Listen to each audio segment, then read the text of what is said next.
Vous êtes-vous déjà demandé ce qui se cache derrière cet éclat parfait que l'on voit dans les publicités Pantene?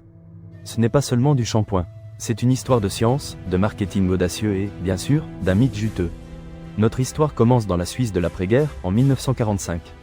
L'Europe se reconstruisait, et avec elle, les espoirs et les rêves. Dans ce contexte, Hoffmann-La Roche, une société pharmaceutique, cherchait des solutions pour les brûlures. Ils en ont trouvé une, le panthénol, une provitamine B5 aux propriétés régénératrices. Mais quel est le rapport avec le shampoing?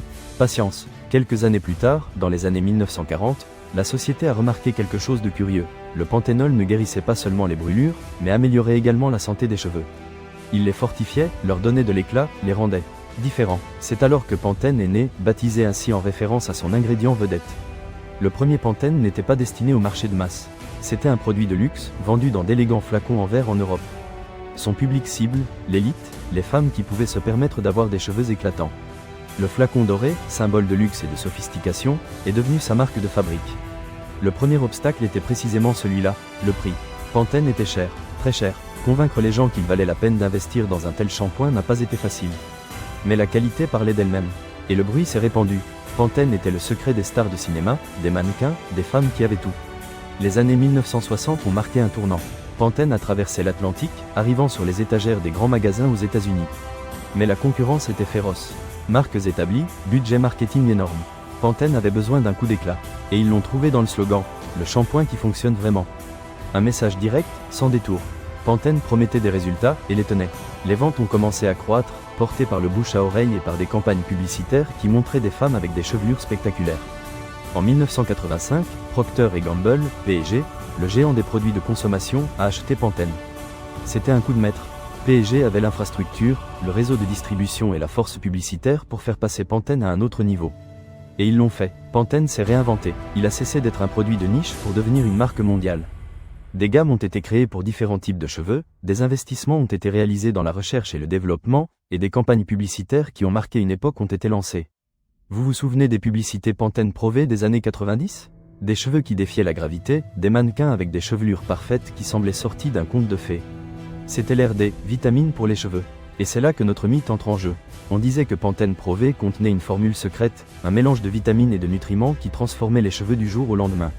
Certains affirmaient même qu'elle était si puissante qu'elle pouvait guérir la calvitie ou faire pousser les cheveux plus vite. Réalité ou fiction? Ce qui est sûr, c'est que la formule de Pantene Pro V contenait bien du panthénol, la provitamine B5 qui lui a donné naissance, ainsi que d'autres ingrédients comme le pantothénate de calcium et des vitamines. Ces ingrédients aident à renforcer les cheveux, à les protéger des dommages et à améliorer leur apparence. Mais non, ce n'était pas une formule magique. Elle ne guérissait pas la calvitie ni ne faisait pousser les cheveux à un rythme accéléré. C'était simplement une combinaison efficace d'ingrédients qui, associés à une bonne routine de soins capillaires, pouvait donner des résultats visibles. Le mythe de la vitamine miraculeuse s'est nourri de la publicité de l'époque, qui exagérait les bienfaits du produit. Mais il s'est aussi nourri de l'expérience même des consommateurs, qui voyaient leurs cheveux s'améliorer après avoir utilisé Pantene.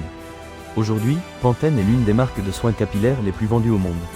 Elle est présente dans plus de 100 pays et propose une large gamme de produits pour tous les types de cheveux. Elle a évolué, s'est adaptée au nouveau temps, mais continue de maintenir son essence, la promesse de cheveux sains, forts et brillants. Mais que reste-t-il du mythe? Il reste l'idée que les cheveux sont plus qu'un simple ensemble de mèches. C'est un symbole de beauté, de confiance, d'identité. Et Pantene, tout au long de son histoire, a su se connecter à cette idée, en offrant des produits qui non seulement nettoient et revitalisent les cheveux, mais qui nous font aussi nous sentir mieux dans notre peau. Pantene n'est plus qu'un shampoing. C'est une histoire d'innovation, de marketing intelligent et d'un mythe qui, bien que démenti, reste vivant dans la mémoire collective. Parce que parfois, derrière un simple flacon doré, il y a toute une légende. Connaissiez-vous cette histoire? Quel est votre produit Pantene préféré? Dites-le nous dans les commentaires et n'oubliez pas de vous abonner pour découvrir d'autres histoires fascinantes derrière vos marques préférées.